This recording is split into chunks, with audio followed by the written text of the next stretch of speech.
5 ವರ್ಷಗಳಿಗಿಂತ ಹೆಚ್ಚು ಕಾಲ ನಿವೇಶನ ಖಾಲಿ ಬಿಟ್ಟರೆ ದುಪ್ಪಟ್ಟು ತೆರಿಗೆ ಗ್ಯಾರಂಟಿ, ಸಿಎಂ ಎಚ್ಚರಿಕೆ.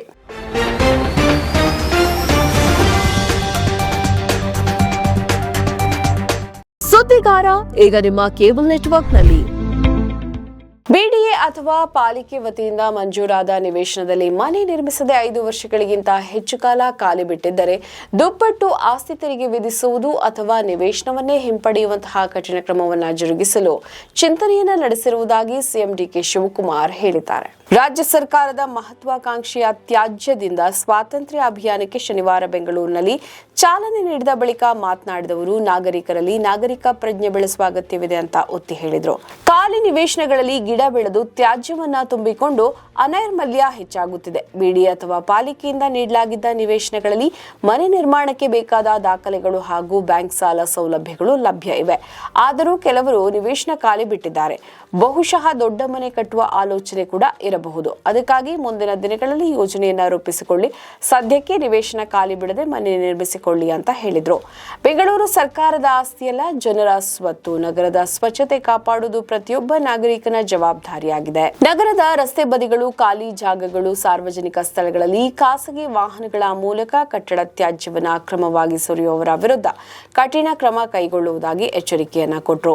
ಇನ್ನು ಮುಂದೆ ನಿಗದಿತ ಸ್ಥಳಗಳಲ್ಲಿ ಕಟ್ಟಡ ತ್ಯಾಜ್ಯ ವಿಲೇವಾರಿ ಮಾಡಬೇಕು. ನಿಯಮ ಉಲ್ಲಂಘಿಸಿ ತ್ಯಾಜ್ಯ ಸುರಿಯುವ ವಾಹನಗಳನ್ನು ಜಪ್ತಿ ಮಾಡುವಂತೆ ಪೊಲೀಸರಿಗೆ ಸೂಚನೆಯನ್ನ ನೀಡಲಾಗುವುದು ಅಂತ ಹೇಳಿದ್ರು. ನಗರದ ಪರಿಸರ ಸಂರಕ್ಷಣೆ, ಹಸಿರು ವಾತಾವರಣಕ್ಕೆ ಸಂಬಂಧಿಸಿದಂತೆ ಮುಖ್ಯಮಂತ್ರಿಯಾಗಿ ತಾವು ಅಧಿಕಾರ ಸ್ವೀಕರಿಸಿದ ಶತದಿನೋತ್ಸವ ಆಚರಣೆ ವೇಳೆಯಲ್ಲಿ ಮಹತ್ವದ ಘೋಷಣೆ ಮಾಡುವುದಾಗಿ ಮುಖ್ಯಮಂತ್ರಿ ತಿಳಿಸಿದರು.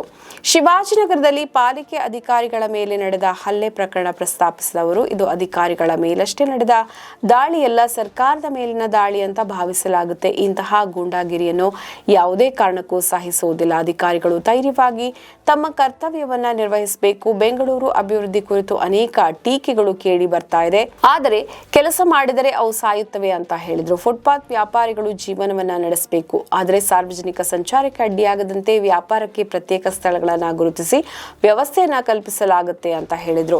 ಈ ಅಭಿಯಾನವನ್ನು ರಾಜ್ಯದ ಎಲ್ಲಾ ಶಾಸಕರು ತಮ್ಮ ಕ್ಷೇತ್ರಗಳಲ್ಲಿ ಅನುಷ್ಠಾನಗೊಳಿಸಬೇಕು. ಬೆಂಗಳೂರಿನಲ್ಲಿ ಆರಂಭ ಆಗಿರುವ ತ್ಯಾಜ್ಯದಿಂದ ಸ್ವಾತಂತ್ರ್ಯ ಅಭಿಯಾನ ದೇಶಕ್ಕೆ ಮಾದರಿಯಾಗಬೇಕು ಅಂತ ಹೇಳಿದ್ರು.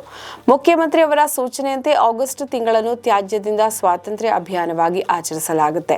ಸ್ವಾತಂತ್ರ್ಯ ದಿನಾಚರಣೆಯ ವೇಳೆಗೆ ಸ್ವಚ್ಛ ಬೆಂಗಳೂರಿನ ನಿರ್ಮಾಣ ನಮ್ಮ ಗುರಿಯಾಗಿದೆ. ಸಾರ್ವಜನಿಕ ಸ್ಥಳಗಳು, ರಸ್ತೆಗಳು ಸೇರಿದಂತೆ ಎಲ್ಲೆಂದರಲ್ಲಿ ಕಟ್ಟಡ ನಿರ್ಮಾಣ ತ್ಯಾಜ್ಯಗಳನ್ನು ಸುರಿಯಲಾಗಿದೆ. ಬಿಡಿಎ ಅಥವಾ ಪಾಲಿಕೆ ವತಿಯಿಂದ ಮಂಜೂರಾದ ನಿವೇಶನದಲ್ಲಿ ಮನೆ ನಿರ್ಮಿಸದೆ 5 ವರ್ಷಗಳಿಗಿಂತ ಹೆಚ್ಚು ಕಾಲ ಖಾಲಿ ಬಿಟ್ಟಿದ್ದರೆ ದುಪ್ಪಟ್ಟು ಆಸ್ತಿ ತೆರಿಗೆ ವಿಧಿಸುವುದು ಅಥವಾ ನಿವೇಶನವನ್ನೇ ಹಿಂಪಡೆಯುವಂತಹ ಕಠಿಣ ಕ್ರಮವನ್ನು ಜರುಗಿಸಲು ಚಿಂತನೆ ನಡೆಸಿರುವುದಾಗಿ ಸಿಎಂ ಡಿಕೆ ಶಿವಕುಮಾರ್ ಹೇಳಿದ್ದಾರೆ. ನಮ್ಮ ಈ ವಿಡಿಯೋ ನಿಮಗೆ ಇಷ್ಟ ಆದಲ್ಲಿ ಲೈಕ್ ಮಾಡಿ, ಶೇರ್ ಮಾಡಿ, ಕಮೆಂಟ್ ಮಾಡಿ ಮತ್ತೆ ಸಬ್ಸ್ಕ್ರೈಬ್ ಮಾಡಿ.